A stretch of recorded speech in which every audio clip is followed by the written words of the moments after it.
Welcome to drama review revenge lover episode 5. Hero அங்கே wait பண்ணிட்டே இருக்க. ஹே, நான் உன்னை கண்டுபிடிச்சிட்டேன், நீ எப்படி இங்கே இருக்க அப்படின்னு ஹீரோ கேட்க ஹீரோ என்ன சொல்கிறா அப்படின்னா, ஆமாம், நான் இந்த டைம் மட்டும் உன்னை மிஸ் பண்ணிட்டேன் அப்படின்னா என்னை விட்டு நீ இன்னுமே தூரமாக போயிடுவேன்னு எனக்கு ஃபீல் ஆச்சு. இப்போ ஹீரோ மனம் உணர்ந்து ஹீரோயின் கிட்ட, மைக்கா ஐம் சாரி அப்படின்னு இப்போ உட்காந்துட்டு என்ன சொல்கிறாரு அப்படின்னா, நான் ஆஃபீஸில் ஃபஸ்ட் டைம் உன்னை பார்த்தப்பவே எனக்கு தெரிஞ்சிருச்சு நீ ஸ்கூல் டைமில் இருந்த மைக்கா அப்படின்ட்டு. நீ என்ன ஸ்கூல் டைமில் ரிஜெக்ட் பண்ணியிருந்தல, அதனால உன்னை நான் பழி வாங்கணும் அப்படின்னு நினச்சேன். உன்கிட்ட நான் வேணும்னே தான் க்ளோஸ் ஆக ட்ரை பண்ணேன், உன்னை ரிவெஞ்ச் எடுக்கலாம் அப்படின்ட்டு. நான் என்ன நினச்சிக்கிட்டு இருந்தேன்னா, உன்னை நினச்சாலே எனக்கு வெறுப்பாக இருக்கும் அப்படின்னு நினச்சேன். ஆனால் நான் அப்படி நினச்சது தப்பு. உன்னை ஹை ஸ்கூலில் நான் மீட் பண்ணப்போ எனக்கு உன் மேலே அட்ராக்ஷன் வந்தது. நீ எல்லாருக்கிட்டேயுமே ரொம்ப கைண்டாக இருப்ப, எல்லாரையுமே ஈக்குவலாக ட்ரீட் பண்ணுவ. நீ கொஞ்சம் கூட மாறவே இல்லை அப்படின்னு ஹீரோ சொல்லிக்கிட்டு இருக்கான் ஹீரோயின் கிட்ட. என்னை திரும்ப இன்னொரு வாட்டி நீ சேவ் பண்ணியிருக்க, தேங்க்யூ. என்னோட பர்சனல் ப்ராப்ளம்ஸில் உன்னை இன்வால்வ் பண்ணதுக்கு சாரி. நீ ஸ்கூல் டைமில் எனக்கு ஒரு புக் தந்தல்ல, சாரி, நான் ரொம்ப லேட்டாக தான் உன்கிட்ட ரிட்டர்ன் பண்ணுறேன். இந்தா, உனக்கு தெரியுமா நீ என்னை சேவ் பண்ணியிருக்க. நம்ம 2 பேருமே ஃப்ரெண்ட்ஸ் ஆனோம், அது ரொம்பவே ஃபன்னாக இருந்தது. எல்லா நாளுமே தான் உன்னை மீட் பண்ணுறதுக்கு ரொம்ப எக்ஸைட்டடாக இருந்தேன்.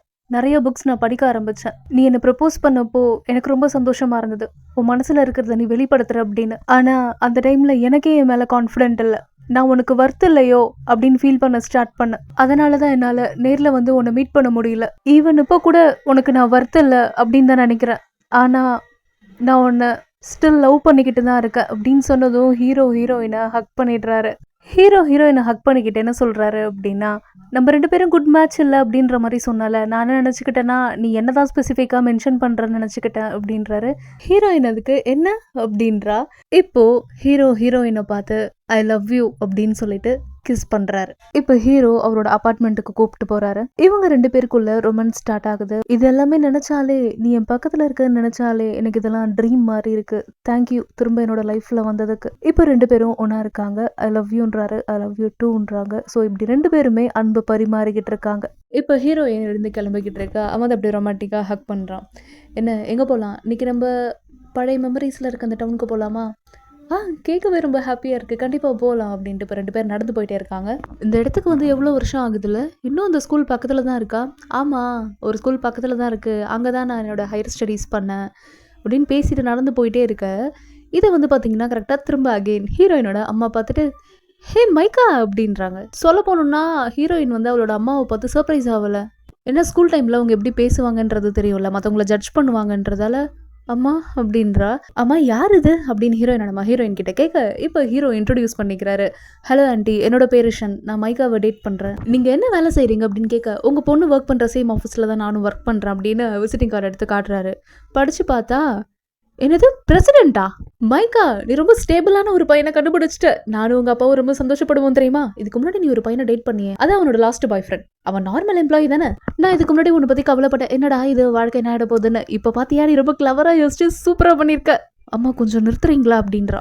சரி, நீ ஏப்பா என் வீட்டுக்கு வரக்கூடாது, பக்கத்தில் தான் இருக்குது, உன்னோட ஒர்க் பற்றியும் உன்னோட ஃபியூச்சர் பற்றியும் நம்ம டிஸ்கஸ் பண்ணலாம்ல அப்படின்லாம் சொல்ல, ஆக்சுவலாக சாரி ஆண்டி, இன்னொரு நாள் வரும், எங்களுக்கு பக்கத்தில் ஒர்க் இருக்குது, ஆஃபீஸ் ஒர்க்காக வந்தோம் அப்படின்னதும், நாங்கள் கிளம்புறோம், தப்பா எடுத்துக்காதீங்க. ஓ அப்படியா, சரி அப்படின்னது இவங்க கிளம்பிடுறாங்க. மைக்கா, அந்த பையனை கண்டிப்பாக நீ விடவே விட்டுறாது அப்படின்னு சொல்கிறாங்க அந்த விசிட்டிங் கார்டை பார்த்து.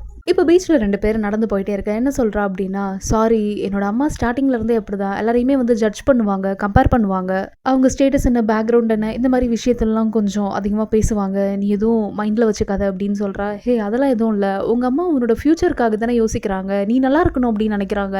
அவங்க அப்படி பேசுறது உன் மேலே ஒரு லவ் வச்சுருக்காங்கல்ல, அதை எக்ஸ்ப்ரெஸ் பண்ணுறதும் தான்.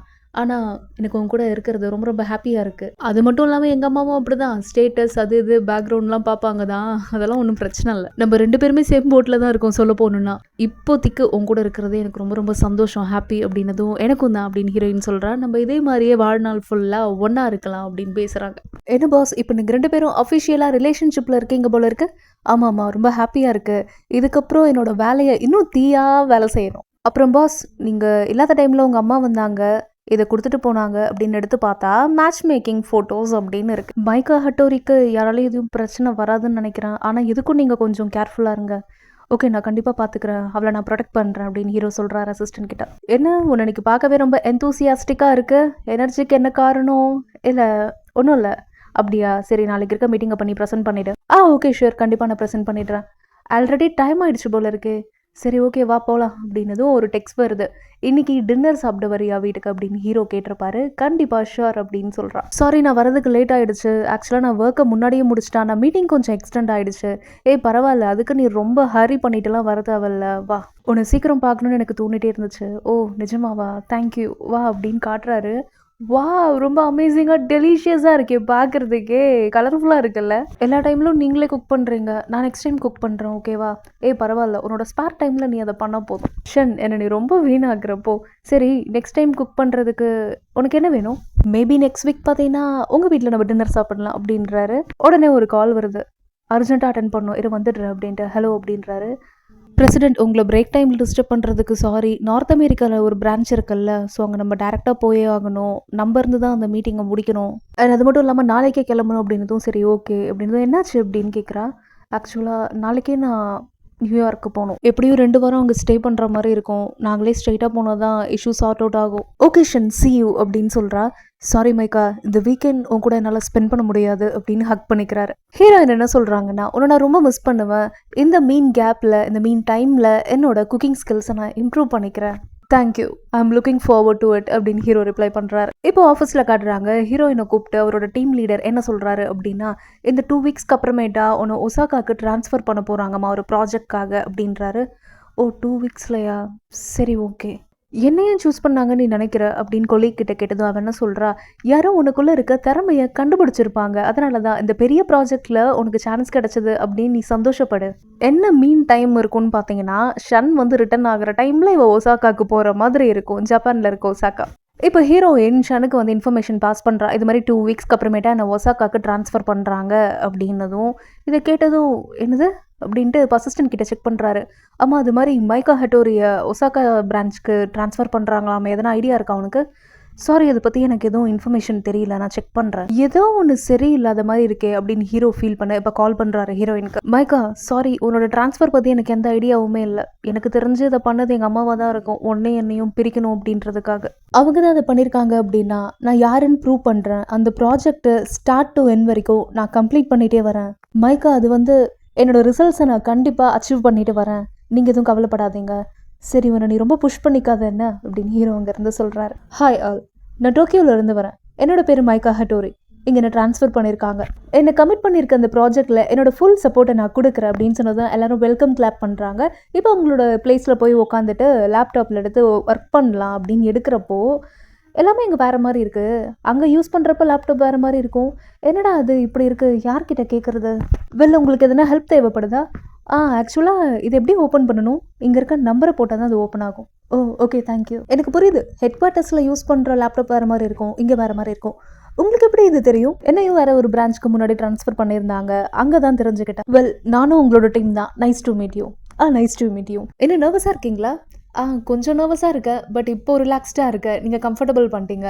இந்த சுற்று வட்டாரத்தில் நிறைய ரெஸ்டாரண்ட்ஸ்லாம் இருக்குது. ஸோ உங்களுக்கு எதனா ட்ரை பண்ணணும் அப்படின்னா எனக்கு தெரியப்படுத்துங்க. கண்டிப்பாக அப்படின்னதும் பக்கத்தில் இருக்க கொலிக் வந்து, hey Mika Hattori, nice to meet you. உனக்கு எதனா டவுட் இருந்ததுன்னா என்கிட்ட நீ தாராளமாக கேட்கலாம், நான் சொல்லித்தரேன் அப்படின்றாங்க. தேங்க்யூன்னு சொன்னதும் அவர் ஏதோ பேச வர்றார் அந்த பையன், பக்கத்தில் நின்றுட்டு இருக்க பையன். உடனே வந்து அங்கேருந்து மேனேஜர் கூப்பிட்றாரு. ஹட்டோரி ஒரு நிமிஷம் வாயா, உங்ககிட்ட கொஞ்சம் பேசணும். அது வந்துடுறேன் அப்படின்னு அங்கேருந்து போகிறாங்க. நெக்ஸ்ட் எபிசோடில் என்னென்னலாம் நடக்க போகுது அப்படின்றத தெரிஞ்சுக்க ஸ்டே கனெக்டடாக இருங்க. Until it's signing off from Drama Review. Thank you all.